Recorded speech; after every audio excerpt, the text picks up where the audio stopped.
Hello friends, मैं नाम है जंसुल राजावत और स्वागत करता हूं मैं आपका अपने ऑफिशियल यूट्यूब चैनल एडमिशन कॉप्शन क्लासेस में।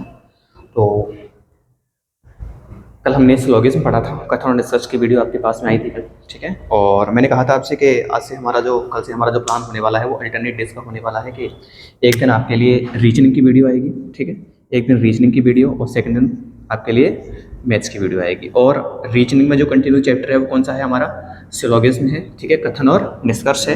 जबकि मैथ्स में जो हमारा टॉपिक चल रहा है, मैथ्स में क्या चल रहा है, आपका परसेंटेज चल रहा है, ठीक है। तो उसी कड़ी में आज परसेंटेज का पार्ट 2 है और मैं उम्मीद करता हूँ कि आप सब पहले पार्ट्स को, जो लोग अभी आए हैं इसी वीडियो में जुड़े हैं, वो पार्ट 1 को कंप्लीट करें, उसके बाद में पार्ट 2 पर आएँ।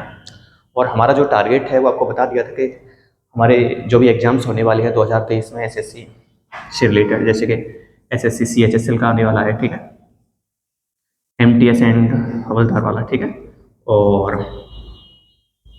इसके साथ ही सीजीएल का आने वाला है, ठीक है, और एसएससी जीडी का वर्तमान में चल ही रहा है, और एसएससी से जुड़े हुए बहुत सारे एग्जाम, ठीक है। इसके अलावा अगर हम पुलिस की बात करें तो पुलिस में राजस्थान पुलिस, ठीक है, यूपी पुलिस, एमपी पुलिस और जितनी भी स्टेट पुलिस हैं जिनमें कि मैथ्स आता है वो आपके लिए यूज होने वाला, चाहे मैथ्स से या फिर रीजनिंग, ठीक है। तो कंटिन्यू करते हैं अपना टाइम वेस्ट किए बिना अपन, ठीक है। तो उम्मीद करता हूँ कि आपने पुराने चैप्टर्स देख लिए होंगे, और अगर आप चैनल पर नए हैं तो चैनल को सब्सक्राइब करें, ठीक है, और अगर आपको वीडियो पसंद आती है तो वीडियो को लाइक करें, ठीक है, और अपने दोस्तों के साथ में शेयर करें।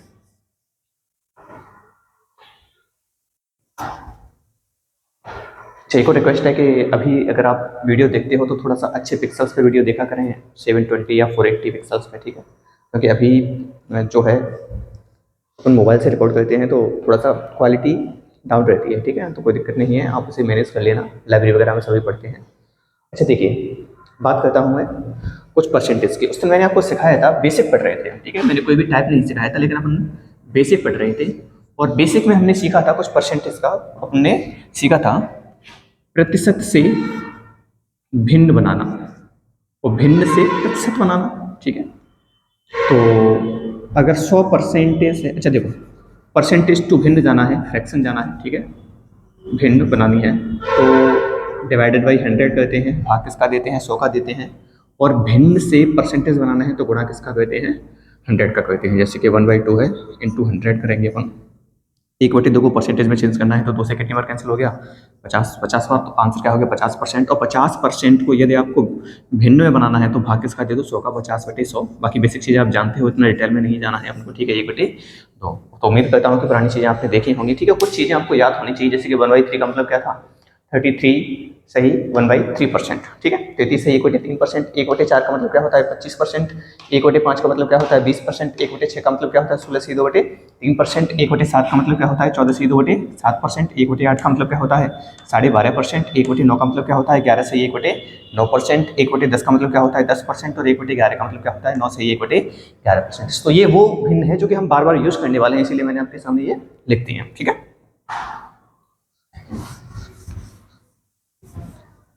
तो लास्ट में जो मैंने आपको छोड़ा था, हम क्या पढ़ रहे थे, हम कुछ क्वेश्चंस कर रहे थे, जैसे कि किसी वस्तु की कीमत में 20% की वृद्धि हो जाती है। किसी वस्तु की कीमत में कितने परसेंट की वृद्धि हो जाती है, 20% की वृद्धि हो जाती है। तो बताइए, जैसे कि किसी वस्तु का कीमत पहले 100 थी तो 100 से बढ़कर वो कितनी हो गई, 20। 100 का 20% क्या होता है, 20 ही होता है, कितनी हो गई, 120। तो बताइए, अगर हम अपने खर्चे को चेंज नहीं करना चाहते, हम कहते हैं कि हमें तो अपना खर्चा 100 ही रखना है, तो बताइए अब वस्तु कम आएगी कि नहीं आएगी पहले की अपेक्षा में, ठीक है। तो पहले 100 का भाव था, अब कितने का है, 120 का। तो बताइए इन दोनों में डिफरेंस कितने का है, 20 का। अब कमी किस पे करनी है, 120 पे गुणा 100 करेंगे, एक जीरो से एक जीरो कैंसिल हो गया, ठीक है, और 4 पंजे 20, 4 तिया 12, तो 50/3। 50/3 को सॉल्व करेंगे, क्या आ जाएगा आपका, 16 से ही 2/3%। 16 दिया 48, 48 और 2 50/3%। तो इस टाइप के क्वेश्चन हम कर चुके थे। तो मैं डायरेक्ट आपको सिखाता हूँ और रिवाइज कराता हूँ, जो पुरानी वीडियो वाले क्वेश्चन थे उनको। अब ध्यान से सुनते जाना। यदि किसी संख्या में 20% की वृद्धि की जाती है। अब 20% का मतलब क्या होता है, 1/5, यानी यदि पहले वो 5 थी, यदि पहले 5 थी तो 5 पे 1 की वृद्धि हो गई, यानी 5 से कितनी हो गई, 6 हो गई। 5 से कितनी हो गई, 6। अब उस वस्तु की खपत में, खाने में हमें कितने परसेंट की कमी करनी होगी, ये पूछा गया है। तो बताओ, 5 से 6 हो गया है, तो दोनों में डिफरेंस कितने का है, 1 का। हमें 5 पे लौट के आना है, तो हमें 1 की कमी करनी पड़ेगी, और वो कमी किसके हिसाब से होगी, 6 के हिसाब से। तो 1/6, और 1/6 का मतलब परसेंटेज में क्या होता है, 16 से ही 2/3%। तो ये आपको याद होना चाहिए, 16 से ही 2/3%। तो यदि किसी वस्तु के मूल्य में 20% की वृद्धि होती है, तो हमें उसके खाने में 16 से ही 2/3% की क्या करनी पड़ेगी, कमी करनी पड़ेगी। और जब हम ऐसा कर देंगे तो उसका जो एक्सपेंस है, जो खर्चा है, वो क्या हो जाएगा, अपरिवर्तित रहेगा। ठीक है, यानी पहले जैसा कर रहे थे वैसे ही अब करेंगे। तो वृद्धि वाले क्वेश्चन कर लिए थे, अब बात करते हैं कमी की। ठीक है, तो कमी पे आधारित क्वेश्चन। ठीक है, यदि किसी वस्तु के मूल्य में, ठीक है, क्वेश्चन लिख लेते हैं यहाँ पे। यदि किसी वस्तु के मूल्य में 20% की कमी होती है, 20% की कमी होती है, तो बताइए कि हमें उसकी खपत में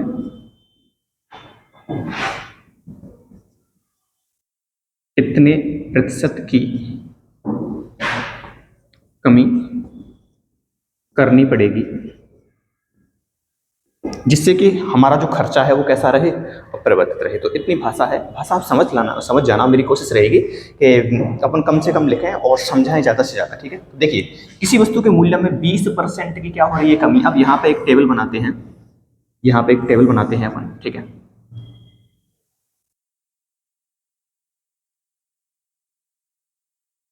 अब ये तो एक नॉर्मल सी बात है कि यदि किसी वस्तु के मूल्य में कमी हो रही है, तो अब वो वस्तु उन्हीं पैसे में ज़्यादा आएगी कि नहीं आएगी। देखो, 100 रुपये में 1 kg कोई वस्तु आती है आपके लिए, अब उसका मूल्य 80 हो गया, तो बताओ अब वो 1.25 kg आएगी कि नहीं आएगी आपके लिए। तो कहने का मतलब है, जब मूल्य कम होगा तो सामान में वृद्धि हो जाएगी। ठीक है, ये नॉर्मल सी चीज़ है कि देखो, आपके घर में मंथली जो भी खर्चा होता है, वो जैसे कि आप सपोज करो कि आपके 1000 का खाने का सामान आता है। अब कभी क्या होता है कि आपने फिक्स कर रखा है कि 1000 खाने का सामान जो है कि हमें इतने का सामान लेके आना है। अगर कुछ वस्तुओं के मूल्य में क्या हो जाती है, वृद्धि हो जाती है। चलो एक ही मान लो कि एक वस्तु लेके आते हैं आपके घर में, 1000 रुपये की शक्कर आती है, और अब वस्तु के मूल्य में क्या हो गई, वृद्धि हो गई। 1000 में पहले मान लेते हैं 40 kg चीनी आती थी आपके लिए, कितनी, 40 kg। और अब मूल्य नहीं निकाल रहे हैं, ठीक है। अब 1000 में कितनी आ रही है, 30 आ रही है। तो कहने का मतलब है कि यदि वस्तु का मूल्य बढ़ जाएगा तो हम उसके खाने में क्या कर देंगे, कमी कर देंगे, ठीक है। और अगर वस्तु का मूल्य कम हो जाएगा तो हम उसके खाने में क्या कर देंगे, वृद्धि कर देंगे, ठीक है। तो किसी वस्तु के मूल्य में 20% की कमी होती है, दो तरीके से सॉल्व करेंगे।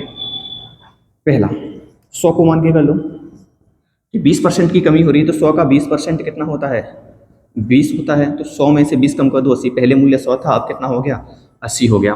तो यदि किसी वस्तु के मूल्य में 20% की क्या आ रही है, कमी आ रही है, तो हमें जो मिलने वाली मात्रा होगी वो बढ़ जाएगी, ठीक है। तो 80 हो रही है, तो बताओ सामान 80 का हो गया है, लेकिन हम कह रहे हैं कि हमें तो 100 ही रुपये खर्च करने हैं उस पर। तो बताओ हमें कितने की वृद्धि करनी पड़ेगी, 20 की। दोनों में अंतर कितने का है, 20 का।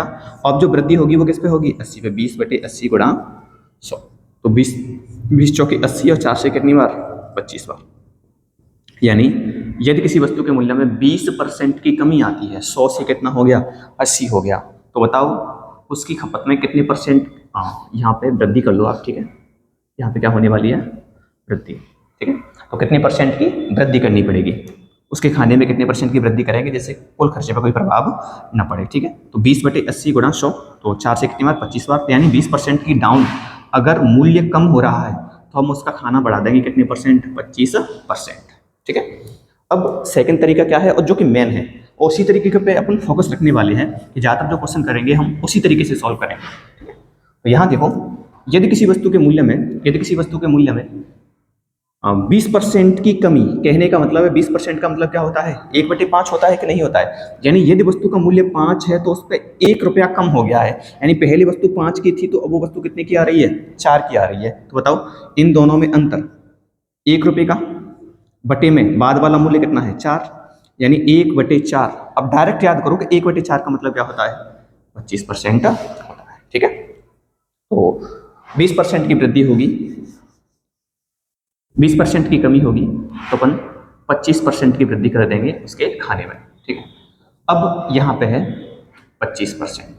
यदि किसी वस्तु के मूल्य में 25% की क्या हो रही है, कमी हो रही है, किसी वस्तु के मूल्य में कितने परसेंट की कमी हो रही है, 25% की। कहने का मतलब है 25% का मतलब क्या होता है, 1/4 होता है, 1/4। ठीक है, यानी 1 की कमी हो रही है। यदि वस्तु का मूल्य क्या है, 4 था, यदि वस्तु का मूल्य पहले कितना था, 4 था, तो 4 पे 1 रुपया क्या हो गया, कम हो गया, मतलब 4 से कितना हो गया है उसका मूल्य, अब 3 हो गया है। तो बताओ अब हम उसके खाने में वृद्धि कर सकते हैं कि नहीं कर सकते हैं, कितने की वृद्धि कर सकते हैं, 1 रुपये की वृद्धि कर सकते हैं। तो देखो 1, दोनों का अंतर कितना है, 1, और बाद वाला मूल्य क्या है, 1/3। तो 1/3, अब 1/3 को जब आप परसेंटेज में चेंज करोगे तो गुणा किससे करोगे, 100 से। लेकिन आपको डायरेक्ट याद होना चाहिए कि 1/3 का मतलब क्या होता है, 1/3 का मतलब होता है 33 से ही 1/3% की वृद्धि। यदि किसी वस्तु के मूल्य में 25% की कमी आ रही है तो हम उसका खाना 33 से 1/3% बढ़ा सकते हैं। ठीक है, आगे बढ़ते हैं।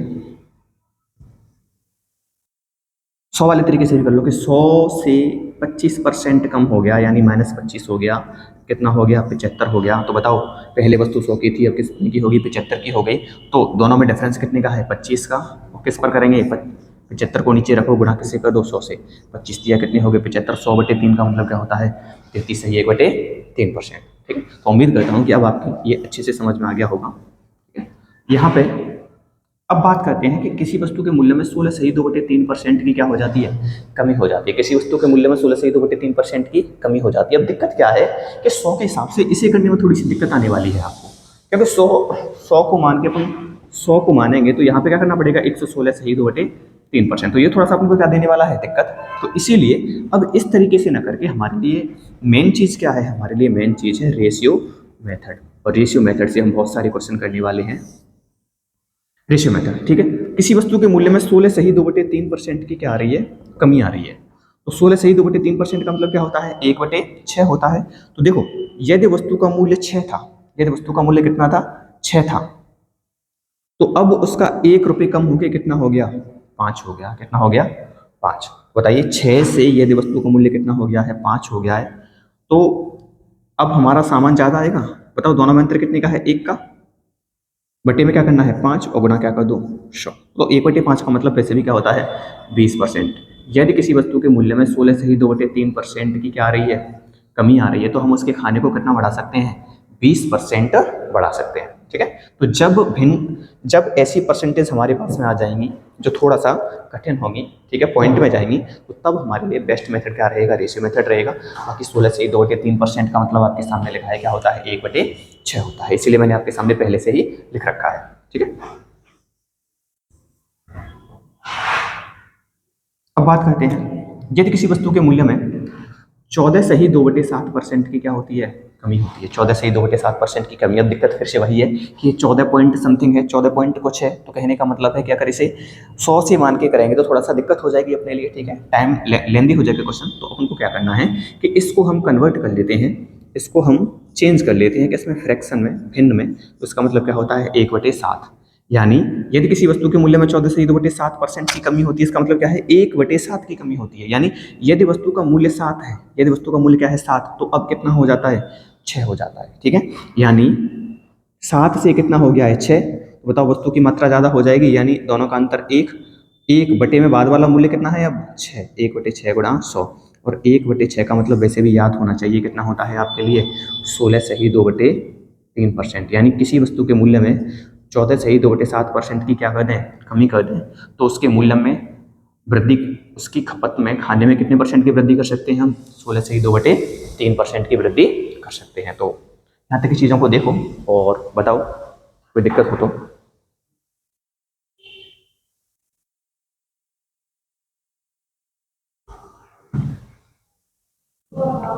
तो यहाँ तक की चीज़ों को उम्मीद करता हूँ कि देखो बढ़ाने वाली थी वो भी समझ में आ चुकी होगी आपके, बिठाने वाले भी आपके समझ में आ गई होगी। और कर लेते हैं क्वेश्चन, ठीक है। उनके क्वेश्चंस की संख्या क्या रखेंगे हम, ज़्यादा रखेंगे, ठीक है।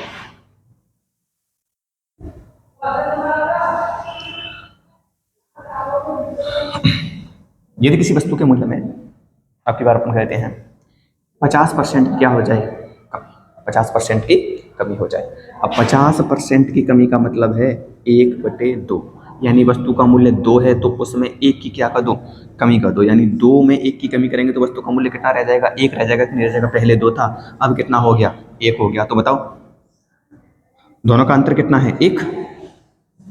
और बटे में बाद वाला क्या है, 1। 1/1 गुणा 100 करेंगे तो बताओ कितना आएगा, 100% आएगा। यानी यदि किसी वस्तु के मूल्य में 50% की कमी हो जाए तो हम उसके खाने को 100% तक बढ़ा सकते हैं।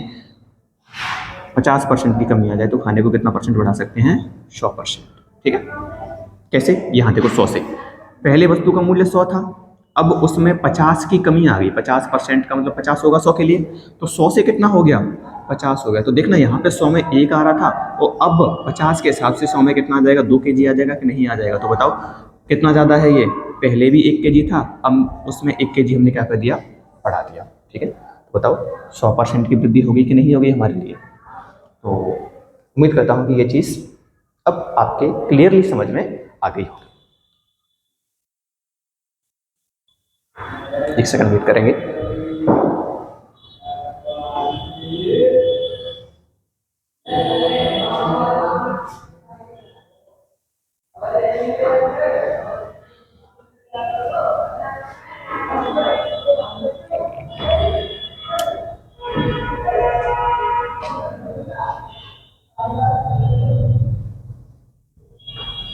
ठीक है, तो ये क्वेश्चन इरेज करता हूं मैं यहां से, ठीक है। आगे बढ़ेंगे अपन।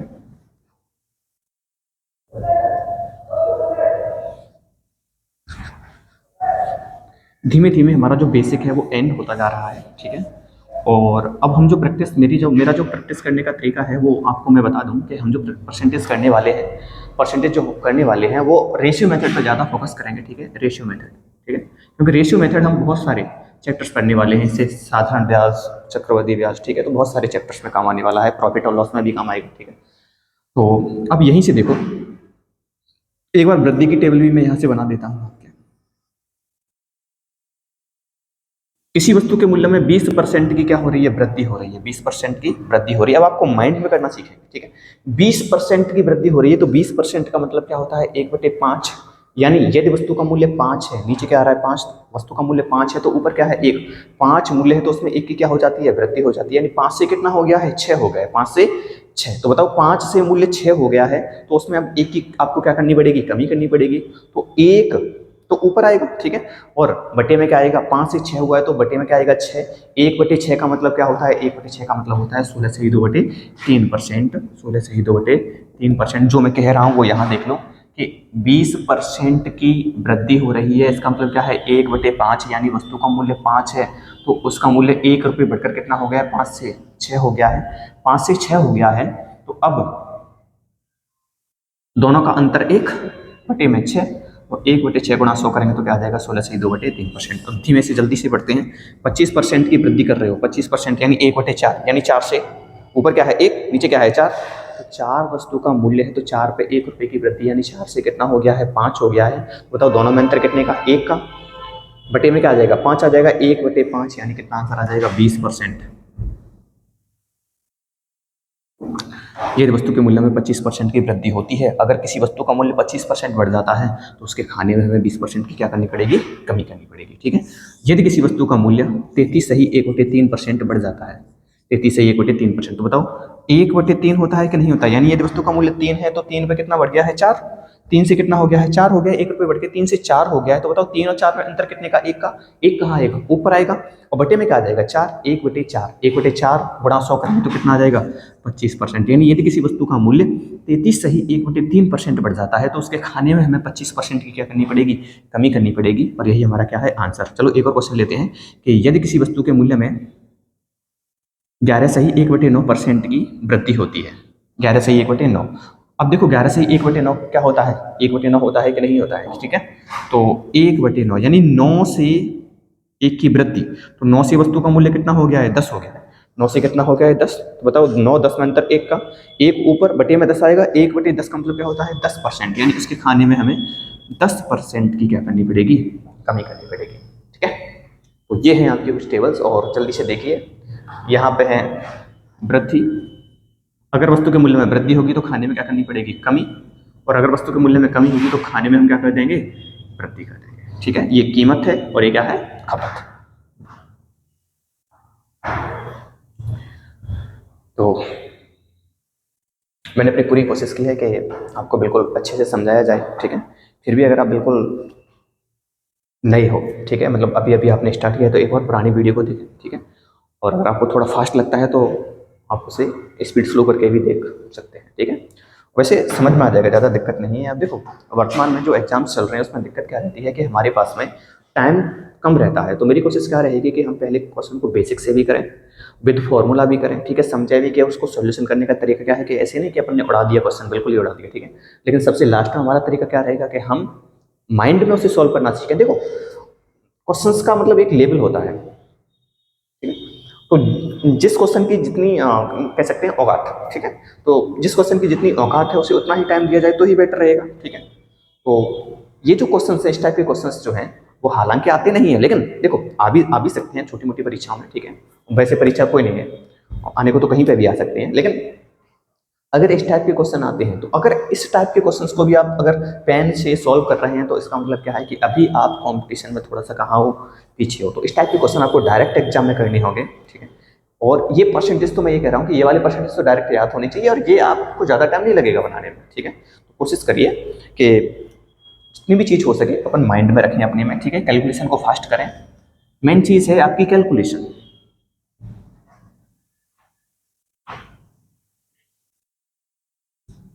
क्वेश्चंस को करने का तरीका, जैसे कि कोई सा भी चैप्टर उठा लो आप, सारे टीचर से ही पढ़ते हैं, ठीक है। और टीचर एक तरीका ही बताता है आपको करने का, लेकिन मेन चीज़ क्या है, आपसे कोई व्यक्ति आगे कब निकलता है, जब उसकी कैलकुलेशन आपकी कैलकुलेशन से कहीं ज़्यादा अच्छी होती है, तो वहाँ पे वो आपको पीछे छोड़ देगा, ठीक है। तो अब अपन कुछ क्वेश्चंस करेंगे।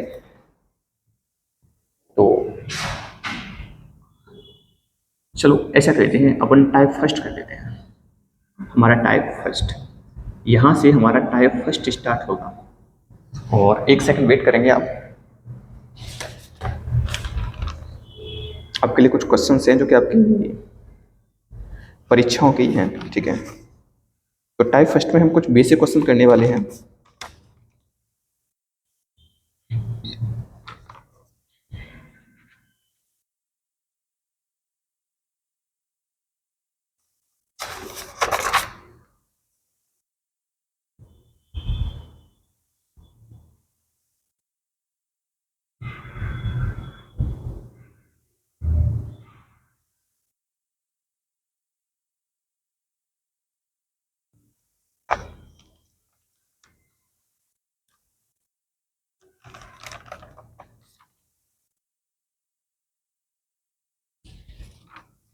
ठीक है, तो अपन अपना पहला टाइप स्टार्ट करते हैं। हमारा पहला टाइप है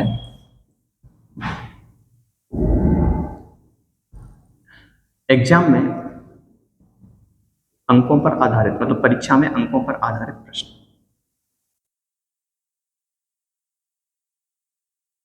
आप इसे परीक्षा कर लो यहाँ पे, ठीक है, परीक्षा में अंकों पर आधारित प्रश्न। और इसका सबसे पहले मैं आपको बेसिक सिखाऊं, ठीक, बिल्कुल बेसिक से करेंगे। तो यहाँ पे देखेंगे आप, एक नंबर लाइन है, और यहाँ से कई टाइप के क्वेश्चन बनते हैं, हम धीमे धीमे समझेंगे। पहला क्वेश्चन है, देखो, अमन एक स्टूडेंट है, अमन एक स्टूडेंट है, विद्यार्थी है। अमन नाम का कोई विद्यार्थी है, अमन। मैं हिंदी ही लिख देता हूँ अमन की भी, क्योंकि कुछ लोग कहेंगे कि इंग्लिश में हो रही हैं चीज़ें। तो अमन एक विद्यार्थी है, ठीक है, और अमन एक परीक्षा में बैठा है, अमन एक परीक्षा में बैठा है। और देखो इस परीक्षा में ये जो है वो कुल अंकों की एक लाइन है। ये है हमारे कुल अंक, कुल अंक, ठीक है। और यहाँ तक नंबर ले आओगे तो आप परीक्षा में पास हो जाओगे। यहाँ तक के अंक लाकर हम परीक्षा में क्या हो सकते हैं, पास हो सकते हैं।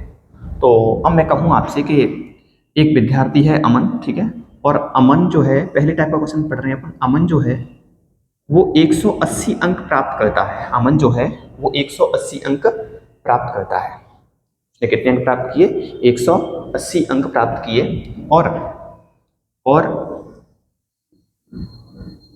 120 अंकों से असफल हो गया। अमन एक विद्यार्थी था जिसने 180 अंक प्राप्त किए और 120 अंकों से क्या हो गया, वो असफल हो गया।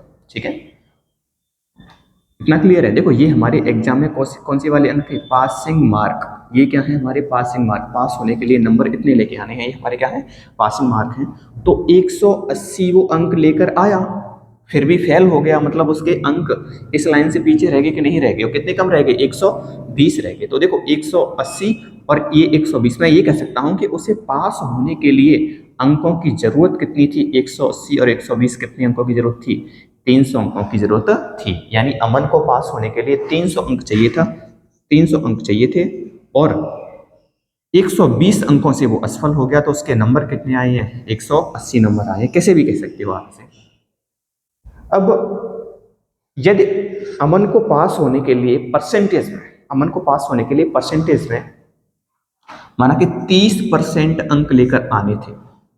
अमन को परीक्षा में पास होने के लिए अंक कितने लेकर आने थे, 30% अंक लेकर आने थे।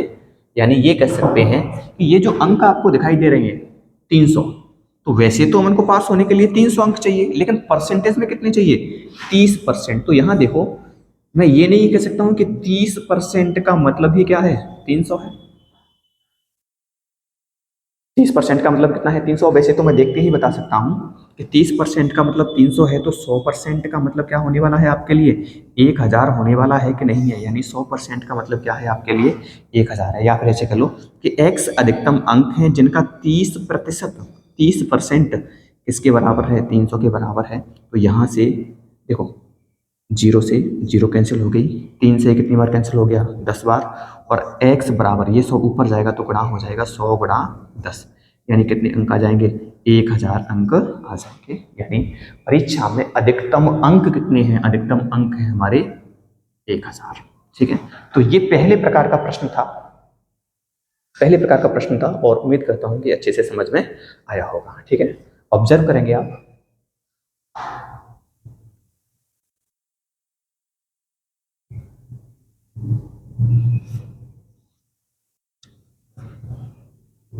तो मैं इसे हटा रहा हूं यहां से। ठीक है,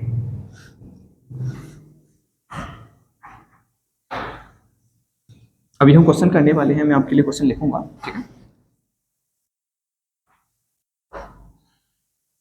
दूसरा क्वेश्चन, दूसरे टाइप का क्वेश्चन। ठीक है, अभी अपन बेसिक ही पढ़ रहे हैं। देखो, मैंने बोला कोई परीक्षा है, कोई परीक्षा है जिसमें जिसमें 58% और 38%, किसी परीक्षा में जो अंक हैं उनके 28% और 38%, 28%, सॉरी 58% और 38% के बीच में जो अंतर है, जो अंतर है वो है आपका, वो है आपका 100 नंबर का, 100 अंक। ठीक है, तो बताइए परीक्षा में कुल अंक कितने हैं, यानी अधिकतम अंक कितने हैं, अधिकतम अंक कितने हैं परीक्षा में, ये आपसे पूछा गया है कि परीक्षा में अधिकतम अंक बताओ। तो देखो 58% और 38% के बीच में जो अंतर है वो क्या है, 58% और 38% के बीच में अंतर परसेंटेज में निकालोगे तो कितना आ जाएगा, 20%। यानी 20% जो है वही किसके बराबर है, 100 के बराबर है कि नहीं है, 20% किसके बराबर है, 100 के बराबर है। बताओ हमें 100% निकालना है, तो ऐसा करते हैं ना कि ये 20% है, ये 100% है, इधर भी गुणा 5 से कर दो, इधर भी गुणा किससे कर दो, 5 से।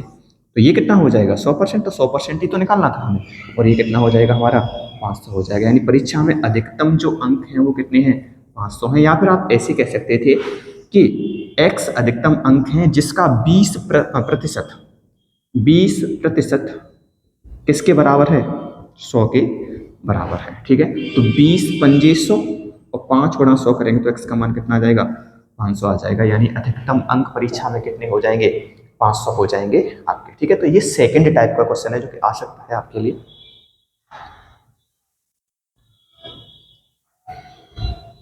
उम्मीद करता हूँ ये आपके समझ में आ गया होगा। आगे बढ़ते हैं अपन, ठीक है, इसे मिटाते हैं।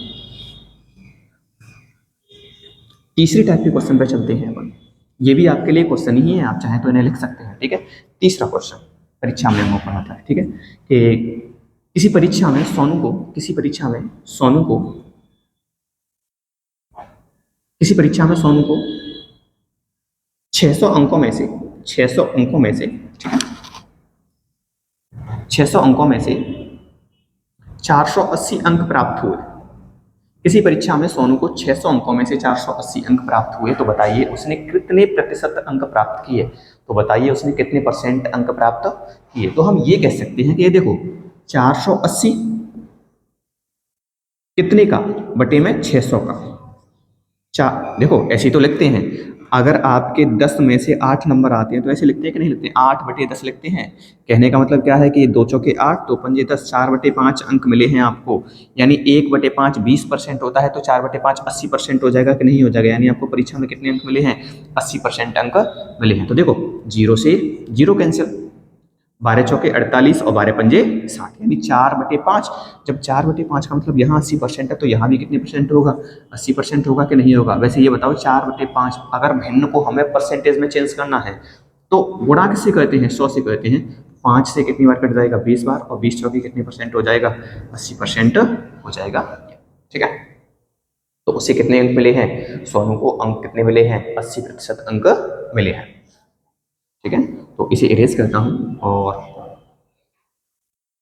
आशा करता हूँ कि आपको ये जो सेशन है वो पसंद आ रहा होगा, ठीक है। अगर आपको पसंद आता है तो आप वीडियो को लाइक करें, ठीक है। अगर आप चैनल पर नए हैं तो चैनल को सब्सक्राइब करें और इस वीडियो को अधिक से अधिक बच्चों के साथ में शेयर करें, ठीक है। तो अभी ये वीडियो अपन थोड़ी सी लंबी रखने वाले हैं, ठीक है। तो देखिए आप,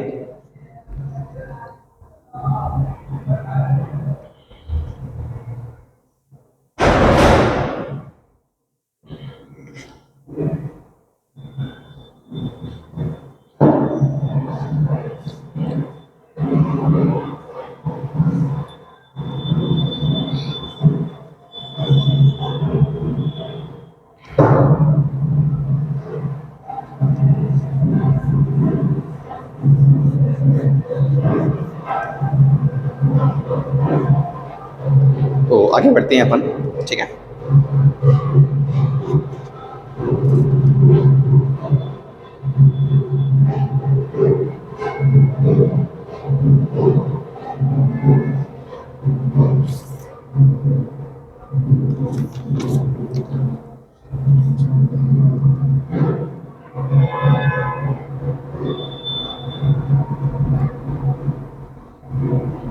एक क्वेश्चन आप लिखेंगे, देखो मैं यहाँ पे शॉर्ट में क्वेश्चन लिखूंगा आपके लिए। एक परीक्षा में कोई परीक्षा है जिसमें पासिंग मार्क, देखो क्वेश्चन पूरा लिखेंगे टाइम लगेगा, ठीक है। तो मैं शॉर्ट में लिखता हूँ, एक परीक्षा में पासिंग मार्क जो है वो कितने हैं, 256% आया हुआ है। एक परीक्षा में पास होने के लिए आपको 256 अंक प्राप्त करना जरूरी है। और कोई विद्यार्थी जो है वो 192 अंक प्राप्त करता है, 192 अंक प्राप्त करता है, ठीक है।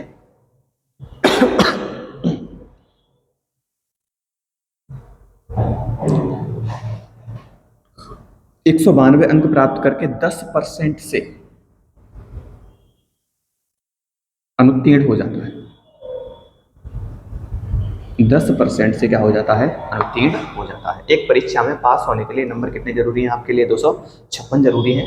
कोई विद्यार्थी 192 अंक प्राप्त करता है और फिर भी 10% से क्या हो जाता है, अनुत्तीर्ण हो जाता है। अब ध्यान से देखना, बिल्कुल बेसिक से समझेंगे अपन, ठीक है। ये है एक परीक्षा में प्राप्त होने वाले अधिकतम अंक, ठीक है। ये मैक्सिमम मार्क हैं आपके, अधिकतम नंबर हैं कि इतने अंक कोई विद्यार्थी प्राप्त कर सकता है किसी परीक्षा में। अब ये हैं आपके पास होने वाले मार्क, और जो कि पास होने वाले मार्क कितने हैं, कोई विद्यार्थी यदि 256 अंक प्राप्त करेगा, तो परीक्षा में क्या हो जाएगा, पास हो जाएगा। लेकिन एक विद्यार्थी जो है उसने 192 अंक प्राप्त किए, तो ये कह सकता हूँ कि वो पास होने वाले नंबर से 64 अंक कम रह गया। कितने अंक कम रह गया? 64 अंक कम रह गया। तो ये जो है वो विद्यार्थी के प्राप्तांक हैं। ये जो है वो विद्यार्थी के क्या है? प्राप्तांक हैं। और ये जो है वो विद्यार्थी के उत्तीर्णांक हैं। यानी विद्यार्थी को पास होने के लिए नंबर चाहिए 256। प्राप्तांक कितने हैं? 192। तो विद्यार्थी 64 अंकों से अनुत्तीर्ण हो गया। और यही 64 अंक बताओ 192 अंक प्राप्त करने के बाद 10% से क्या हो गया? अनुत्तीर्ण हो गया। तो ये 10% कह सकता हूँ, 10% से भी कह सकता हूँ कि वो 10% से अनुत्तीर्ण हो गया। यहाँ पे ये वाला ठीक है, 192 मिलने के बाद में 10% से क्या हो गया? अनुत्तीर्ण हो गया। या फिर मैं क्या कह लूँ 64 से, यानी 10% ही किसके बराबर है? 64 के बराबर है। तो देखो माइंड में ही करो, 10 गुणा 10 कर दो तो ये 100 हो जाएगा। यहाँ पे क्या कर दो? गुणा 10 से कर दो। ठीक है, तो ये कितना हो जाएगा? 100%। और ये कितना हो जाएगा? 640। तो मेरे कहने का मतलब है कि उस परीक्षा में अधिकतम अंक कितने हैं? 640 हैं। उस परीक्षा में अधिकतम अंक कितने हैं? 640। ठीक है, एक परीक्षा में पासिंग मार्क जो है वो कितने हैं? 256 है आपके। तो मैंने कह दिया कि ये जो है वो पासिंग मार्क हैं। यहाँ पे पासिंग मार्क आ गए। ठीक है, ये पास होने वाले अंक हैं, उत्तीर्णांक हैं ये। एक विद्यार्थी जो है वो 192 अंक प्राप्त करता है, 192 अंक मिले और वो, अच्छा देखो 256 से कितने कम हो गए? 56 8 यहाँ पे। ठीक है, तो 56 8 कितने हो गए? 64 हो गए कि नहीं हो गए? वो 64 अंकों से असफल हो गया। और वैसे अगर वो 192 अंक ले आता और 10% ले आता तो क्या हो जाता? पास हो जाता कि नहीं हो जाता? तो यहाँ से देखो मैं ऐसे भी कह सकता हूँ, ऐसे भी कह सकता हूँ कि 192 अंक प्लस 10% किसके बराबर है? 256 के बराबर है। 192 प्लस 10% किसके बराबर है? 256 के बराबर है। बताइए जब ये 192 उधर जाएगा तो बताओ 10% इधर रह जाएगा। तो 256 माइनस 192 यानी 10% बराबर क्या हो गया? 64 हो गया। तो यदि 10% बराबर 64 के, तो देखो x का 10%, x का 10% 64 है तो 0 से 0 कैंसिल और 10 गुणा 64 करेंगे तो कितना आ जाएगा? 640। यानी उस परीक्षा में अंक कितने हैं? 640 है। ये मैंने डायरेक्ट कर दिया है। ठीक है, उम्मीद करता हूँ कि आप समझ जाएंगे। तो उस परीक्षा में पहला क्वेश्चन ये है कि उस परीक्षा में अधिकतम अंक कितने हैं? 640। ठीक है, अब मेरा क्वेश्चन ये आपसे ये है कि बताइए पास होने के लिए टोटल परसेंटेज कितना है? पास होने के लिए उत्तीर्णांक का प्रतिशत कितना है? उत्तीर्णांक का क्या परसेंटेज कितना है? तो अपन उस पर भी बात करते हैं, उत्तीर्णांक के परसेंटेज पे।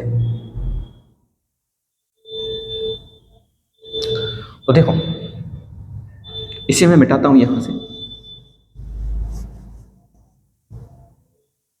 अब बताइए पहले तो पास होने के लिए नंबर कितने हैं? 256। परीक्षा में कुल अंक कितने हैं? 640। ये पहला तरीका है। और गुणा क्या कर दो आप? 100 कर दो। ठीक है, तो 0 से क्या हो जाएगा? 0 कैंसिल हो जाएगा। और 64 चौके 256 होते हैं, यानी 4 गुणा 10 कितने परसेंट? 40%। यानी परीक्षा में पास होने के लिए जो परसेंटेज जरूरी है वो कितना जरूरी है? 40% अंक लाना क्या है? जरूरी है। ठीक है, अगर आप 40% लेकर आएंगे इस परीक्षा में तो क्या हो जाएंगे? पास हो जाएंगे। और बताओ देखो 10% किसके बराबर था? 64 के बराबर था। किसके बराबर? 64 के बराबर। तो अगर मैं इधर गुणा 4 का कर दूं, इधर गुणा 4 का कर दूं, तो ये कितना हो जाएगा? 40% हो जाएगा। और 4 चौके 16, 4 छक 24 और 1 25, यानी 40% किसके बराबर आ जाएगा? 256 के बराबर आ जाएगा। तो मेरे कहने का मतलब ये है कि उस विद्यार्थी को परीक्षा में पास होने के लिए कितने अंक, कितने परसेंट अंक चाहिए? तो 40% अंक चाहिए। परसेंटेज में कितना चाहिए? 40% चाहिए। ठीक है, उसके बाद अंकों में कितने चाहिए उसे? 256 चाहिए। अंकों में कितने चाहिए? 256। ठीक है, परीक्षा में टोटल अंक कितने हैं? 640 हैं। और मैं कहूं कि बताओ उस विद्यार्थी ने प्राप्त कितने किए हैं? कितने परसेंट किए? तो बताओ 192।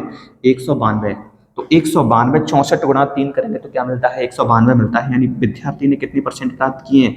30% अंक प्राप्त किए हैं। पहला क्वेश्चन हो गया, दूसरा क्वेश्चन हो गया, तीसरा क्वेश्चन हो गया, चौथा क्वेश्चन हो गया।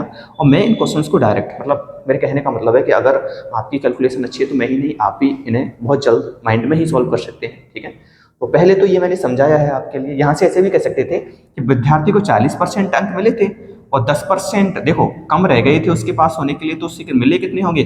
30% मिले होंगे कि नहीं मिले होंगे, तो वही 30% यहाँ पे आपका क्या हो गया, आंसर हो गया। लेकिन अगर आपको वहाँ पर ये क्वेश्चन करना है, पहले तो ये सारी चीज़ें आप बिल्कुल समझ सकते हो, ठीक है। लेकिन अब मैं आता हूँ कि एग्जाम में आपको ये क्वेश्चन किस प्रकार से सॉल्व करना है, किस प्रकार से अटेम्प्ट करना है, तो उसके लिए आपकी अप्रोच थोड़ी सी डिफरेंट होनी चाहिए। मैं इसे मिटा रहा हूँ पहले, ठीक है।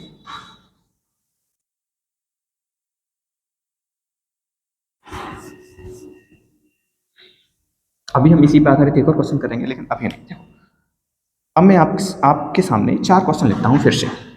पहला क्वेश्चन, अधिकतम अंक, परीक्षा में अधिकतम अंक, क्वेश्चन मार्क। दूसरा, प्राप्तांक प्रतिशत में। तीसरा,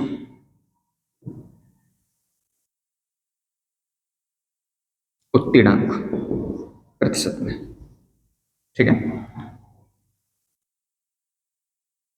और अधिकतम, ठीक है, यही क्वेश्चन थे। देखो, अधिकतम अंक, अब मुझे ये बताओ कि जैसे ही मैंने पढ़ा कि एक परीक्षा में पासिंग मार्क कितने हैं, 256 पास होने के लिए लेके आनी है। एक विद्यार्थी 192 अंक लाता है, 10% से क्या हो जाता है, अनुत्तीर्ण हो जाता है। 192 अंक लाने के बाद में 10% से क्या हो गया, अनुत्तीर्ण हो गया। तो ये बताइए कि 256 और 192 का अंतर क्या है। मैं ये कह सकता हूँ कि वो जो विद्यार्थी असफल हुआ है वो 64 अंकों से असफल हो गया है, और 64 अंक ही किसके बराबर है, 10% के बराबर है। यदि 64 अंक 10% के बराबर हैं, तो 10% बराबर 64 है, तो 100% का मान निकाला है, तो 64 गुणा 10 कर दो, ठीक है। देखो 10% बराबर 64, तो 10 गुणा 10 करेंगे तो 100% हो जाएगा, और 64 गुणा 10 करेंगे तो क्या हो जाएगा, 640। यानी दोनों पक्षों में गुणा करना पड़ेगा, तो आंसर कितना आ गया, 640। परीक्षा में अधिकतम अंक कितने हैं, 640 है। सेकंड, प्राप्तांक प्रतिशत में, तो प्राप्तांक कितने हैं, 256 है। अब ये बताओ, 64 का मतलब कितना है, 10% है, और 64 के 4 गुने ये होते हैं, 64 चौके 256 होते हैं। याद होना चाहिए, 64 दूनी 128 होते हैं, और 128 के 2 गुने 256 होते हैं, ठीक है। तो ये किसके बराबर हो जाएगा, 40% के बराबर हो जाएगा। और विद्यार्थी 192 लाने के बाद 10% से अनुत्तीर्ण हो गया था, यानी 40% जो है वो हमारा 192 प्लस 10% के बराबर है। तो 10% को घटा दो तो 30% का मतलब कितना आ जाएगा, 192 आ जाएगा, ठीक है। यानी 40% अंक लाने के बावजूद वो 10% से क्या हो जाता है, अनुत्तीर्ण हो जाता है। तो 40 में से 10 घटा दो, यानी विद्यार्थी को 30% अंक प्राप्त हुए हैं। और अब उम्मीद करता हूँ कि ये जो क्वेश्चन है वो आपके प्योरली समझ में आ गया होगा, ठीक है। मैं थोड़ा सा चेंज करूँगा इसमें आपके लिए दूंगा, ठीक है। लेकिन अभी के लिए आप ये बताइए कि ये आपके समझ में आया है कि नहीं आया है। अगर कोई भी दिक्कत है तो आप कमेंट में पूछ सकते हैं। मैं ट्राई करूँगा आपको उसे सॉल्व करने की, लेकिन मुझे लगता नहीं कि जिस तरीके से मैंने आपको समझाया है उसके बाद में भी आपको कोई दिक्कत होने वाली है, ठीक है। देखिए आप जरा,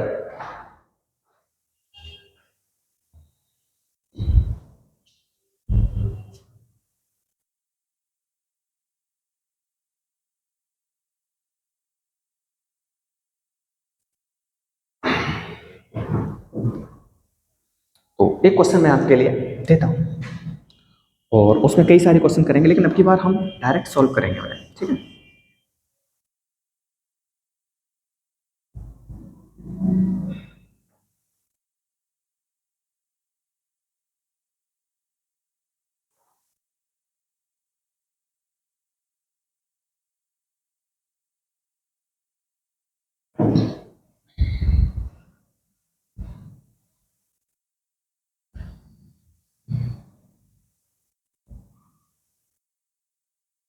देखो, एक परीक्षा में पास होने के लिए आपको, एक परीक्षा में पास होने के लिए आपको 180 अंक चाहिए, 180 अंक। एक परीक्षा में पास होने के लिए हमें कितने चाहिए, 180 अंक चाहिए।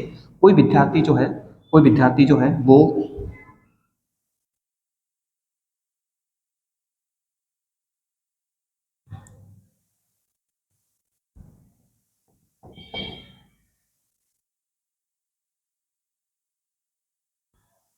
कोई विद्यार्थी जो है वो 90, अपन कह सकते हैं एक टच के लिए, हाँ 96, कोई विद्यार्थी 96 अंक प्राप्त करता है। कोई विद्यार्थी कितने अंक प्राप्त करता है, 96 अंक प्राप्त करता है, ठीक है। और वो जो है 96 अंक प्राप्त करने के बाद में 14% से असफल हो जाता है। 14% से क्या हो जाता है, असफल हो जाता है, ठीक है। पासिंग मार्क्स जो है वो 180 हैं, पास होने के लिए 180 अंक चाहिए। एक विद्यार्थी 96 अंक लेकर आता है और 14% अंकों से 96 अंक लाने के बाद में 14% से क्या हो जाता है, अनुत्तीर्ण हो जाता है। तो बताइए उस परीक्षा में, ठीक है, ये दूसरा क्वेश्चन था आपका, या फिर ऐसे कर लो, क्वेश्चन तो हम नीचे कर रहे हैं। अब इस परीक्षा में अधिकतम अंक कितने हैं, अधिकतम अंक कितने हैं, दूसरा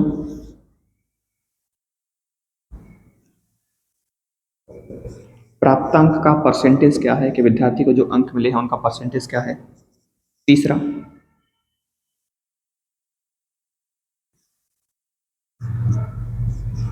उत्तीर्णांक परसेंटेज में कितने हैं। आपको 3 क्वेश्चंस के आंसर देने हैं और अब आप अच्छे प्रकार से आंसर दे सकते हैं। मैं पहले इनको सभी को तरीके से भी करूंगा, लेकिन फोकस क्या रहेगा कि हम विदाउट पेन इसे सॉल्व करें, ठीक है।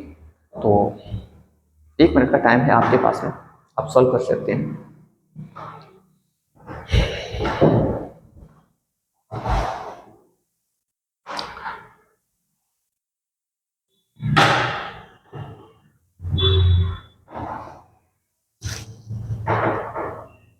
तो वहाँ पे तो आप मुझे पता है आप वीडियो को पॉज करके सॉल्व कर लेंगे, तो आप सॉल्यूशन पे आते हैं। अच्छा देखो, यहाँ पे देखिए, पहले थोड़ा सा समझिए फिर से। अच्छा पहले माइंड में ही समझाता हूँ मैं आपको। देखो, परीक्षा में पास होने के लिए कितने अंक चाहिए, 180 अंक। आप 96 अंक लेकर आते हो, यहाँ देखना, 96 अंक लेकर आते हो, 96 अंक लेकर आए और 14% अगर और लाए होते तो आप पास हो जाते कि नहीं हो जाते। तो कहने का मतलब है कि 96 और 14% ही किसके बराबर है, 180 के बराबर है कि नहीं है। 96 और 14 किसके बराबर है, 180 के बराबर है। जब इसमें से देखो, परसेंटेज को इधर रहने दो, 14% बराबर 180 माइनस के 96 करोगे आप, तो 14% बराबर कितना आ जाएगा, 84 आ जाएगा कि नहीं आ जाएगा। और जब 14% का मतलब कितना है, 14% का मतलब 84 है, तो 1% का मतलब कितना हो जाएगा, 6 हो जाएगा। 14 6 84 होते हैं। और जब 1% का मतलब 6 होता है, तो इधर भी गुणा 100 से कर दो और इधर भी गुणा किससे कर दो, 100 से कर दो, तो यहाँ पे 100% हो जाएगा। यानी 100% का मतलब कितना आ जाएगा आपके लिए, 600। यानी उस परीक्षा में अधिकतम अंक कितने हैं आपके लिए, 600 अंक हैं। और यही क्वेश्चन हम वहाँ पे कैसे करते, डायरेक्ट करते कि एक परीक्षा में पास होने के लिए हमें 180 अंक चाहिए, हम लेकर 96 आ रहे हैं, मतलब हम 84 अंक कम लेकर आए। और 84 अंक ही किसके बराबर हैं, 14% के बराबर हैं। तो 84 बराबर 14% है, तो 14 6 के 84, यानी 1% का मतलब कितना आ जाएगा, 6 आ जाएगा। और जब 1% का मतलब 6 होगा, तो 100% का मतलब कितना हो जाएगा, 600 हो जाएगा। और 100% अंक अधिकतम होते हैं, इसीलिए हमारा अधिकतम का आंसर कितना आ जाएगा, 600 आ जाएगा, ठीक है। अब हम प्राप्तांक की बात करते हैं कि उससे जो प्राप्तांक हैं वो परसेंटेज में कितने, अच्छा उसके प्राप्तांक कितने हैं, 96 हैं। कितने हैं, 96। उसे कितने अंकों में से मिले हैं, 600 अंकों में से मिले हैं। गुणा किससे कर दो, 100 से कर दो, ठीक है। 0 से 0 कैंसिल हो गई, तो बताओ 6 से इसे कैंसिल करेंगे तो कितना आंसर आ जाएगा, 16%। तो ये तो अप्रोच क्या है, ये अप्रोच है पेन से करने वाली। लेकिन हमारे लिए हमें पता है कि 1% का मान 6 है, तो 96 16 6 के 96 होते हैं कि नहीं होते हैं। तो बताओ यहाँ पे इसका प्राप्तांक का परसेंटेज में मतलब कितना हो जाएगा, 16% हो जाएगा। और जब 96 16% के बराबर है, तो 16% और 14% जुड़कर कितने बन जाएंगे, 30%। यानी पास होने के लिए जो उत्तीर्णांक हमें लेके आना है, जो नंबर हमें लेके आने हैं परसेंटेज में, वो कितने होने चाहिए, 30% होने चाहिए, ठीक है। तो आपके तीनों ही क्वेश्चंस के आंसर आपके सामने हैं। देखो, वर्तमान में अगर आप किसी परीक्षा में पेपर देने जा रहे हैं और आप ये कहते हैं कि हमें तो क्वेश्चन करने का एक तरीका चाहिए, तो देखो, क्वेश्चन को करने के तरीके बहुत सारे होते हैं। अब आप ये कहोगे कि अभी आपने रेशियो मेथड कहीं पे भी यूज नहीं किया है। अरे उस रेशियो मेथड को हमें यूज करने की जरूरत अभी आई ही नहीं है, ठीक है। तो जो क्वेश्चन हमारे सामने आएगा, वो क्वेश्चन डिसाइड करेगा कि वो क्वेश्चन हमें किस टाइप से सॉल्व करना है। अगर क्वेश्चन को देखो, इस क्वेश्चन की अप्रोच में ये सबसे बेस्ट अप्रोच है। अब आप कहोगे कि हर एक क्वेश्चन का तरीका कैसे याद रखेंगे, तो वो होगा आपको प्रैक्टिस से। तो अगर आप किसी भी परीक्षा में जा रहे हैं जहाँ पे आपको अच्छे नंबर लेके आने हैं मैथ और रीजनिंग में, तो कैलकुलेशन को सीखो कि कोई जो क्वेश्चन है, सामने वाला जो क्वेश्चन है, वो हमें किस तरीके से करना है। इसी को मैं कई तरीके से करा सकता हूँ। फॉर्मूले से कर लेते हैं अपन, कुछ भी तरीके से कर लेते हैं, 100 मार्क की कर लेते हैं, ठीक है, बहुत सारे तरीके हैं। लेकिन दिक्कत क्या है, टाइमिंग की। तो ये जो तरीका है आपके सामने, वो सबसे बेस्ट तरीका है, बेस्ट सॉल्यूशन है इसका। तो आपको कुल मिला के परीक्षा में जाके टाइम से बचना है, कि जो परीक्षा में टाइम है उससे पहले हमको पेपर को क्या करके दें, सॉल्व करके होते हैं। इसीलिए सबसे बेस्ट चीज़ ये है कि आप अपनी कैलकुलेशन को ढालिए, कैलकुलेशन को अच्छी कीजिए, और जब आपकी कैलकुलेशन अच्छी हो जाएगी तो आपकी जो पेपर को सॉल्व करने की जो टाइमिंग होने वाली है वो अपने आप अच्छी हो जाएगी। ठीक है, तो उम्मीद करता हूँ कि यहाँ से ये समझ में आ गया होगा। मैं इसे मिटाता हूँ आपके लिए। ठीक है, तो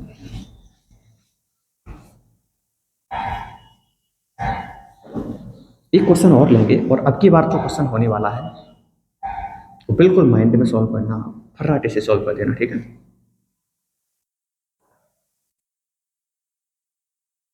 तो एक सेकंड वेट करेंगे।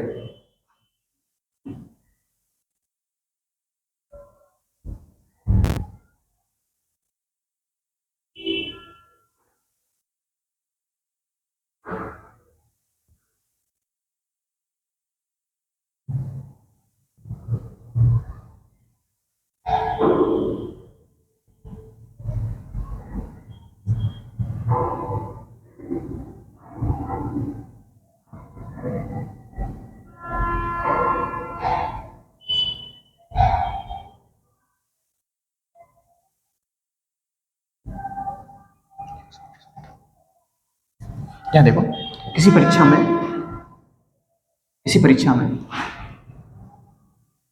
पास होने के लिए आपको 480 अंकों की जरूरत है। आप 288 अंक लेकर आते हैं, आप 288 अंक लेकर आते हैं। ठीक है, आप 288 अंक लेकर आते हैं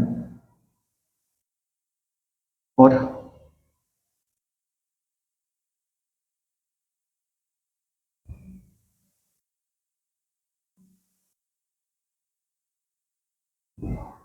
16% से अनुत्तीर्ण हो जाते हैं। ठीक है, 16% से क्या हो जाते हैं, अनुत्तीर्ण। ठीक है, एक बार हमारे चौके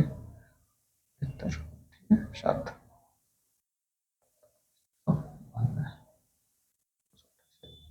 जीरो 18।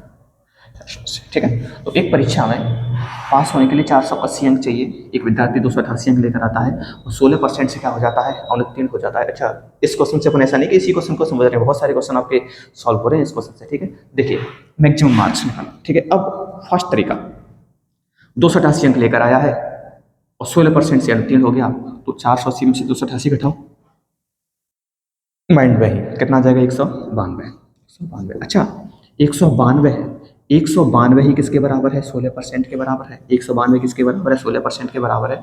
तो 192 यदि 16% के बराबर, तो 16 का 16 है। ठीक है, और 16 दूनी 32, यानी 1% का मतलब कितना आ गया, 12, और 1% का मतलब 12 है। तो परीक्षा में मैक्सिमम मार्क कितने हैं, मैक्सिमम मार्क कितने हैं, 1200। परीक्षा में मैक्सिमम मार्क कितने हैं, 1200, यानी अधिकतम अंक कितने हैं, 1200। अच्छा, अगर 1% का मतलब 12 है, तो 12% का मतलब 144 हो जाएगा। 12% का मतलब कितना हो जाएगा, मुझे 288 पे जाना है, 144।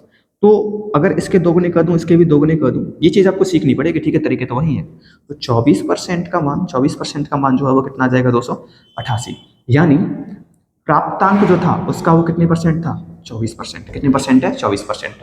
उस विद्यार्थी को 24% अंक मिले हैं। अगर 16% और मिल जाते तो 40% वो क्या हो जाता, पास हो जाता। तो पासिंग मार्क जो है, उत्तीर्ण होने के लिए परसेंटेज जो है वो कितना है आपका, 40% है। और वैसे कितना है, 480 है, और जो मिला है उसे वो 16% है। तो अब तक के क्वेश्चंस में अगर कोई दिक्कत है तो आप पूछ सकते हैं। मैंने कोशिश की है कि आपके लिए फॉर्मूला भी हो, पेन से भी आप सॉल्व करना सीखें। लेकिन सबसे मेन चीज़ क्या है कि हम उस क्वेश्चन को माइंड में ही सॉल्व करें। ठीक है, ये जो अपनी वीडियो होने वाली है वो अब तक की सबसे बड़ी वीडियो होने वाली है यहाँ पे। ठीक है, और अब मैं कोशिश करूँगा कि ऐसे ही आपके लिए कथन, निष्कर्ष और एक अल्टरनेट डेज पे परसेंटेज और एक रीजनिंग और एक मैथ की वीडियो मिलती रहे। ठीक है, तो अभी तक हमने जो पढ़ा है मैं उम्मीद करता हूँ कि वो आपकी अच्छे से समझ में आ गया होगा। अब आगे बढ़ते हैं, एक और क्वेश्चन लेते हैं आपके लिए।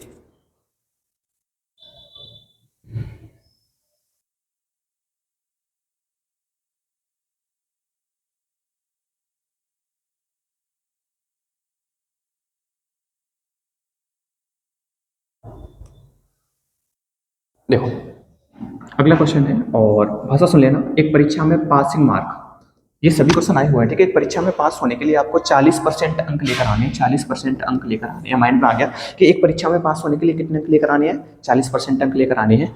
और कोई विद्यार्थी, एक विद्यार्थी जो है, ठीक है, एक विद्यार्थी 265 अंक प्राप्त करता है, 265 अंक प्राप्त करता है और फिर भी 55 अंकों से फेल हो जाता है, 55 अंकों से असफल हो जाता है, 55 अंकों से क्या हो जाता है, असफल। एक विद्यार्थी में एक परीक्षा में पास होने के लिए आपको 40% अंक चाहिए। कोई विद्यार्थी 265 अंक लेकर आता है लेकिन 55 अंकों से क्या हो गया, असफल हो गया। तो मैं ये कह सकता हूँ, अच्छा तो बताइए 3 क्वेश्चन के आंसर। अधिकतम अंक कितने हैं परीक्षा में, अधिकतम अंक, दूसरा प्राप्तांक का प्रतिशत क्या है, और तीसरा उत्तीर्णांक का परसेंटेज क्या है। तो फिर से वही क्वेश्चन आ गया आपके लिए, ठीक है। तो चलो सॉल्व कर दो। पहले 1 मिनट का टाइम है आपके पास में। आज जो है वो हमारा टाइप फर्स्ट कंप्लीट हो जाएगा, ठीक है, परीक्षा में अंकों पर आधार। और आप इसके क्वेश्चन लगा के देखना, अगर आपको कोई दिक्कत है तो पूछ सकते हो आप, ठीक है। कमेंट सेक्शन में कोई भी क्वेश्चन डाल सकते हो, जो भी क्वेश्चन होगा मैं उसे अगली वीडियो बना के सॉल्व करा दूंगा, ठीक है। तो अगर आपको वीडियो पसंद आ रही है, ठीक है, तो ये चीज़ आप मुझे कहने की जरूरत नहीं पड़नी चाहिए। अगर आपको वीडियो पसंद आती है तो वीडियो को लाइक करें, ठीक है। और अगर आप चैनल पर नहीं है तो चैनल को सब्सक्राइब करें, ठीक है। और अपने दोस्तों के साथ वीडियो को क्या करें, शेयर करें। अच्छा देखो, एक देख तो लिया ही होगा आपने। अब हमारी अप्रोच क्या है, हमारे माइंड में ये जाता है कि एक विद्यार्थी 265 अंक लेकर आया, 265 अंक लेकर आया, अगर वो 55 अंक और लेकर आता तो वो पास हो जाता। क्या हो जाता, पास हो जाता कि नहीं हो जाता। यानी पास होने के लिए कुल अंक कितने चाहिए, 5 यहाँ से 270 और 320, कितने हो गए ये 320, 5 5 10 की 0, 6 5 11 और 1 12, 2 और 1 3, 320 अंक चाहिए हमें पास होने के लिए। और पास होने के लिए परसेंटेज में कितना चाहिए आपको, 40%। तो ये कह सकते हैं ना कि 40% ही किसके बराबर है, 320 के बराबर है। यदि 40% 30 के बराबर है तो बताओ 0 से 0 कर दो तो 4% किसके बराबर हो जाएगा, 32 के बराबर। यानी 4% 32 के बराबर है। इधर भी गुणा 25 से कर दो, इधर भी गुणा 25 से कर दो, तो हमारा आंसर क्या आ जाएगा, 100% का आ जाएगा कि नहीं आ जाएगा, ये भी 100% हो जाएगा। 25 दूनी 50 होते हैं, 25 या 75, 75 5 80, कितने 800। यानी उस परीक्षा में अधिकतम अंक कितने हैं, उस परीक्षा में अधिकतम अंक है 800। दोबारा से देखो, पासिंग मार्क 40% है, पास होने के लिए 40% अंकों की जरूरत है। 265 अंक लेकर आया, 55 अंकों से क्या हो गया, असफल हो गया। 265 और 55 को ऐड करो, कितने हो गए 320। 320 किसके बराबर है, 40% के बराबर है। 320 यदि 40% के बराबर है तो 40% का मान कितना है, 320 है। 40% 320 है तो 0 से 0 कैंसिल करो, ठीक है। तो चरो 32, यानी 1% का मान कितना हो गया, 8 हो गया। और यदि 1% का मान 8 है तो 100% का मान दोनों तरफ गुणा 100 से कर दो, तो 100% बराबर 800, ठीक है। यानी अधिकतम अंक कितने हैं आपके, 800 अंक हैं। और यहां से एक और चीज पता चली कि 1% का मतलब कितना आ गया, 8 आ गया है। और 1% का मतलब 8 है। तो देखो, प्राप्तांक परसेंटेज में पूछा है, बताओ 265 जो है, 265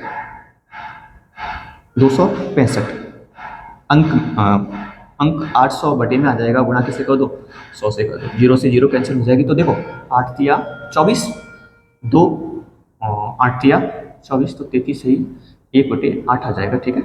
8 तिया 24, 3 आ गया, 2 25 हो गया, 8 तिया 24, 1 शेष पर बटे में क्या आ गया, 8, 33 सही, 1/8% अंक उसे मिले हैं। वो हम कह सकते हैं, डायरेक्ट कैसे करते, देखो 1% बराबर किसके है, 8% के, ठीक है।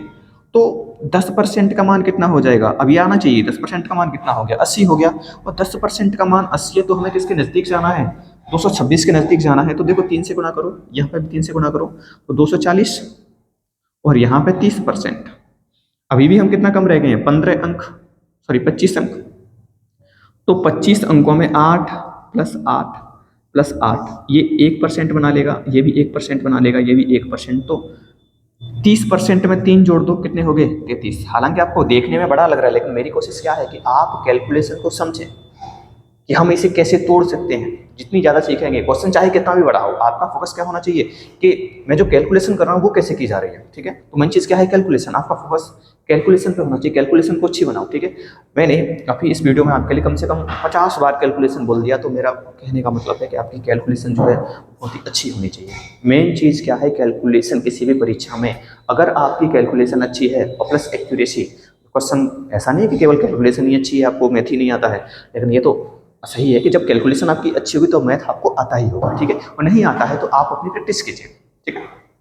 तो हमें जो प्राप्तांक का परसेंटेज है वो कितना है हमारा, 33.1/3%, क्योंकि 265 अंक मिले थे कितने में से, 800 में से, गुणा कैसे कर दिया, 100 से, ठीक है। और उत्तीर्ण अंक का जो परसेंटेज है वो तो हमें दे ही रखा था 40%, लेकिन अंक जो है वो कितने हैं हमारे, 320 है। 265 और 55 के कुल मिला के कितना आ गया, 320 आ गया। तो उम्मीद करता हूँ कि अब ये क्वेश्चन आपके अच्छे से समझ में आ गया होगा। और देखते हैं अगर इस पे आधारित अगर कोई और क्वेश्चन है।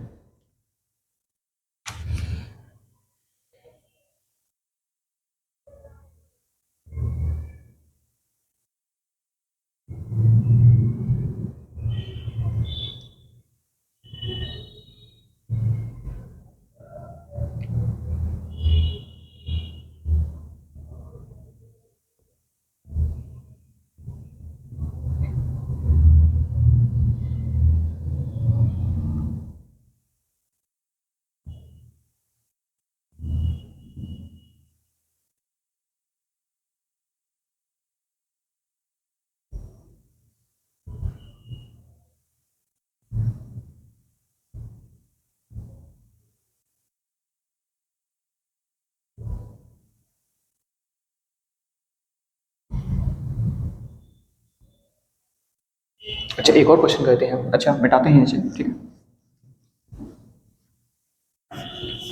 थोड़ी सी ऐसे क्वेश्चन करते हैं जिनमें कैलकुलेशन थोड़ी सी कठिन है।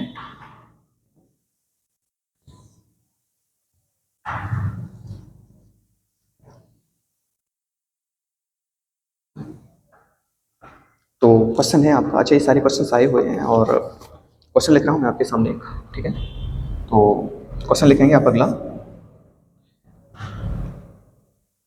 एक परीक्षा में पास होने के लिए पासिंग मार्क जो है, ठीक है, पासिंग मार्क्स, ठीक है, जो है वो 40% है। यानी पास होने के लिए कितने नंबर चाहिए आपको, 40% नंबर चाहिए, ठीक है। पासिंग मार्क्स 40% है। और एक विद्यार्थी को, जो एक स्टूडेंट है, उसे 261 अंक मिले, उसे 261 अंक मिले, ठीक है। और उसे 4% अंकों से फेल कर दिया गया। 261 अंक ये प्राप्तांक है, ये उसके प्राप्तांक है, ये मिले हैं। और होता क्या है कि 261 अंक मिलने के बाद 4% से क्या हो गया, वो असफल हो गया। क्या हो गया, असफल हो गया। तो बताइए परीक्षा में अधिकतम अंक कितने हैं, ठीक है। तो बताइए परीक्षा में अधिकतम अंक क्या है, परीक्षा में अधिकतम अंक क्या है। तो ये देखिए पासिंग मार्क्स कितने हैं, 40%, ठीक है। 261 अंक लेकर आया और 4% से असफल हो गया। तो बताइए 261 अंक प्लस 4% किसके बराबर है, 40% के बराबर है कि नहीं है। अगर इतने अंक लेकर आओ, 4% और ले आओ, तो तुम क्या हो जाओगे, पास हो जाओगे। ये कह सकते हैं कि 261 अंक लाया, अगर 4% और लाता तो वो विद्यार्थी क्या हो जाता, पास हो जाता। और पासिंग मार्क परसेंटेज में कितनी है, 40% है।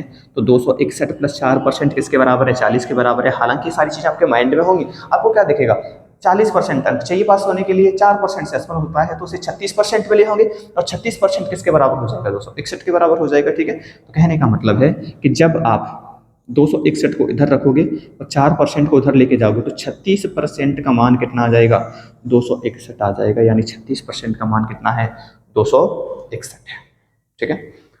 अब देखते हैं, देखो मुझे 100% का मान निकालना है। तो एक तो है कि x है उसका 36% किसके बराबर है, 261 के बराबर है। तो ये अप्रोच क्या है, वही अप्रोच है ना, थोड़ा सा लेंदी अप्रोच है। चलो इससे भी कर लेते हैं। तो देखो 9 चौके 36, 9 दूनी 18, 18 और बचते क्या है यहाँ पे आपके लिए 8, 81 9 नाम 81, ठीक है। 4 से कितनी बार है, 25 बार। अब 25 गुणा 29 करेंगे, यानी x का मान क्या हो जाएगा, 25 गुणा 29, ठीक है। तो 25 नंबर कितने होते हैं, 225 होते हैं, 5 रख लो, ठीक है। 22 हासिल के हो जाएंगे, 25 तो नहीं 50, और 50 और 22 कितने होते हैं, 72, यानी 725, यानी आंसर कितना हो जाएगा, 725 हो जाएगा। तो ये तो तरीका है कि अधिकतम अंक एक्स मान लिए, उसका 36% किसके बराबर है, 261 के बराबर है, ठीक है। तो पूरी काट पीट करने के बाद में 25 को 29 करके कितना आ गया, 725, यानी हमारे अंक जो हैं वो हमें कितने लेकर आने हैं, 725 अंक लेकर आने हैं, ठीक है। अब यहां से अपन इसे लिख लेना, स्क्रीनशॉट ले सकते हैं, ठीक है। लेकिन अब यहां से इसे मैं मिटाता हूं,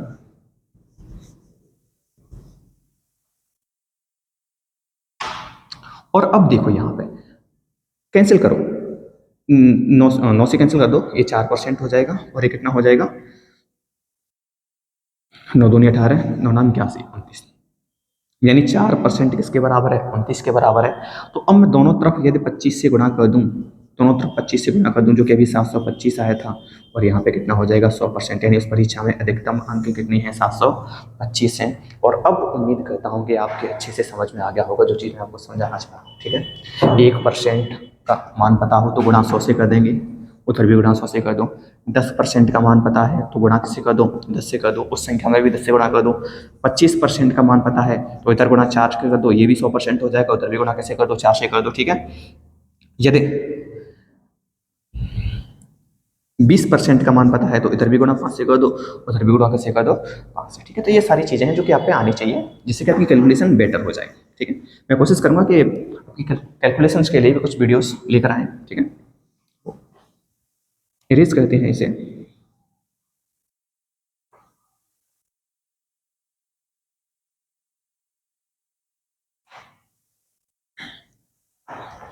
और क्वेश्चंस देखते हैं, अगर और भी क्वेश्चंस है तो।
देखो एक और क्वेश्चन है, कोई विद्यार्थी है।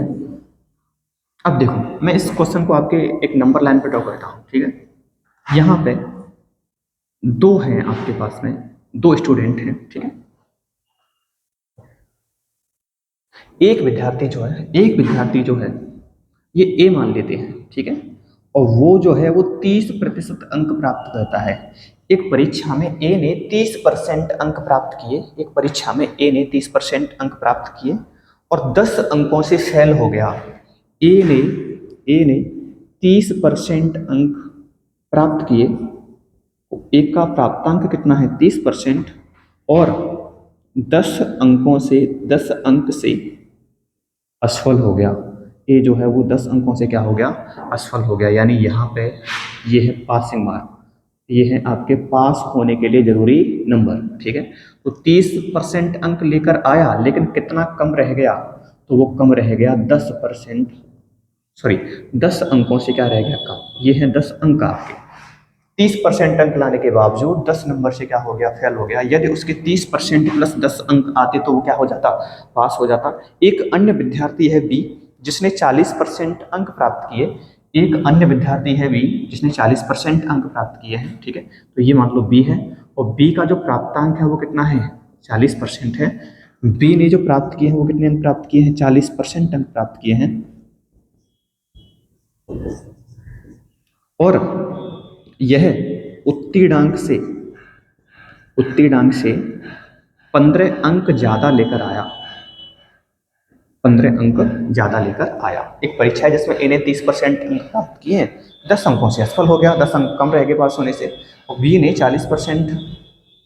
40% तक प्राप्त किए और जो नंबर पास होने के लिए जरूरी है उससे भी 15 अंक ज़्यादा लेकर आया, यानी पासिंग मार्क से बी को कितने ज़्यादा मिल गए हैं, 15 अंक ज़्यादा मिल गए हैं। अच्छा देखो यहाँ पे ये आपके पास होने के लिए नंबर है।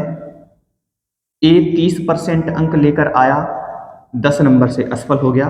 बी जो है वो पास होने वाले नंबर से अधिक लेकर आता है 15 और उसे कितने मिले हैं, 40%। अब ये बताइए कि यहाँ से यहाँ तक तो वो 30% ही होगा, क्योंकि ए ने 30% अंक प्राप्त किए, तो 30 और ये कितना है 40, तो बताना ये जो अंतर है वो कितना आ जाएगा, 10% का आ जाएगा कि नहीं आ जाएगा, कितना आ जाएगा, 10 का आ जाएगा। इसमें बहुत सारे क्वेश्चन बन सकते हैं। अब पहला क्वेश्चन है मेरा, पहला क्वेश्चन है आपसे कि इस परीक्षा में मैक्सिमम मार्क्स कितने हैं, अधिकतम अंक कितने हैं इस परीक्षा में, इस परीक्षा में अधिकतम अंक कितने हैं।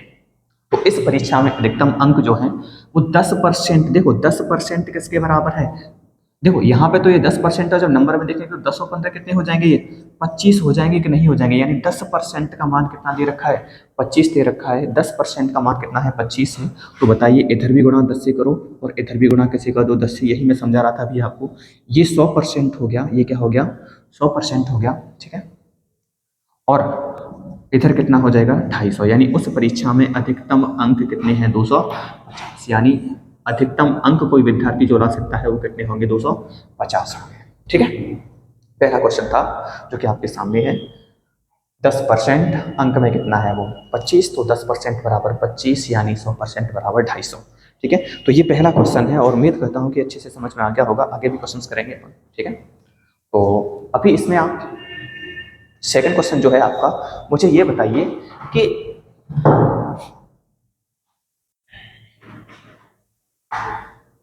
ए को जो अंक मिले हैं,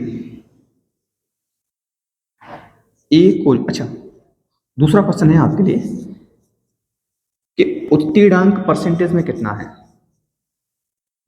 उत्तीर्णांक का परसेंटेज कितना है, उत्तीर्ण होने के लिए कितने के लिए। तो देखो उत्तीर्णांक को मैं दो तरीके से देख सकता हूं कि उत्तीर्णांक यहां से यहां तक है, तो इस लाइन पे जाइए, यहां से यहां तक जाइए, तो ये लाइन 30% प्लस 10 अंकों के बराबर है, 30% प्लस 10 अंकों के बराबर है कि नहीं है। यदि मुझे ये पता चल जाए कि ये 10 अंक परसेंटेज में कितने हैं, तो मेरा आंसर आ जाएगा कि नहीं आ जाएगा, ठीक है। तो ये देखो 30% तो पहले से ही यहाँ पे है, और 250, देखो यहाँ पे देखना, इसमें देखो अगर 250 बराबर 100% के है तो 25 बराबर 10% के होगा, एक जीरो हटाई, एक जीरो हटा दी, ठीक है।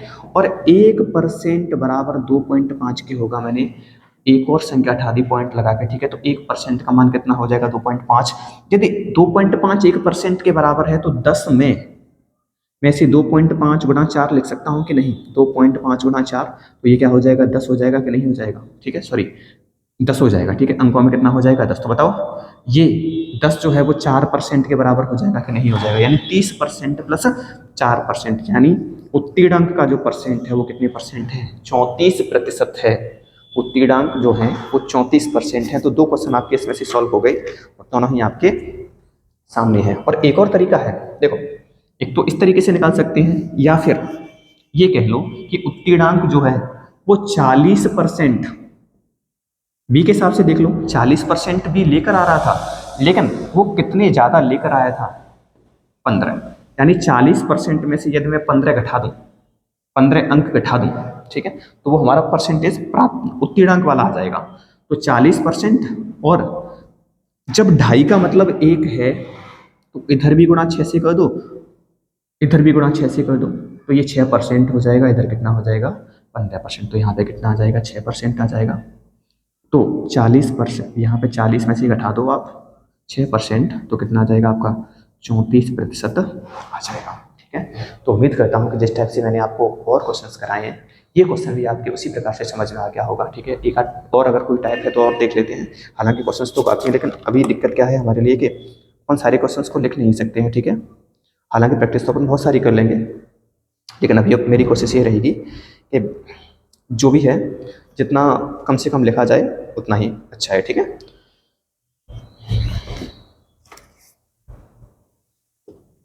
तो ऐसा करते हैं, इस वीडियो को अपन यहीं पे एंड करते हैं, ठीक है। बाकी अपन नेक्स्ट वीडियो में बात करेंगे, लेकिन अभी तक के लिए आप ये समझ गए होंगे कि इस चैप्टर का जो बेसिक है वो क्या है, और हमने एक टाइप के प्रश्न भी हमने सॉल्व कर लिए, ठीक है। तो उम्मीद करता हूँ कि आपको वीडियो पसंद आई होगी। अगर आपको वीडियो पसंद आई तो वीडियो को लाइक करें, अगर आप चैनल पर नए हैं तो सब्सक्राइब करें, ठीक है। आपको ऐसे ही आगे अच्छी अच्छी वीडियोस देखने को मिलती रहेंगी और 100% सेटिस्फेक्शन के साथ में मिलेंगी आपको, ठीक है। तो अब हम कंटिन्यूटी रखेंगे कि एक दिन रीजनिंग, एक दिन मैथ, अल्टरनेट डेज पर हम काम करने वाले हैं, ठीक है। और भी बढ़ा सकते हैं अपन, ठीक है। छोटी मोटी वीडियोस आपको देखने को मिल सकती हैं, लेकिन अभी क्या है कि मेरा जो एग्जाम है SSC CGL का मेंस, ठीक है, तो उसमें थोड़ी सी प्रिपरेशन में टाइम जा रहा है मेरा, ठीक है। तो आप अपनी प्रिपरेशन को बेहतर करते रहिए और ऐसे ही अपन मिलके एग्जाम की तैयारी करते रहेंगे। मैं भी आपके साथ में नई चीज़ें सीखता रहूँगा, आप भी सीखते रहिए और अधिकतम सपोर्ट कीजिए। Thank you. आज के लिए बस इतना ही, मिलते हैं नई वीडियो में।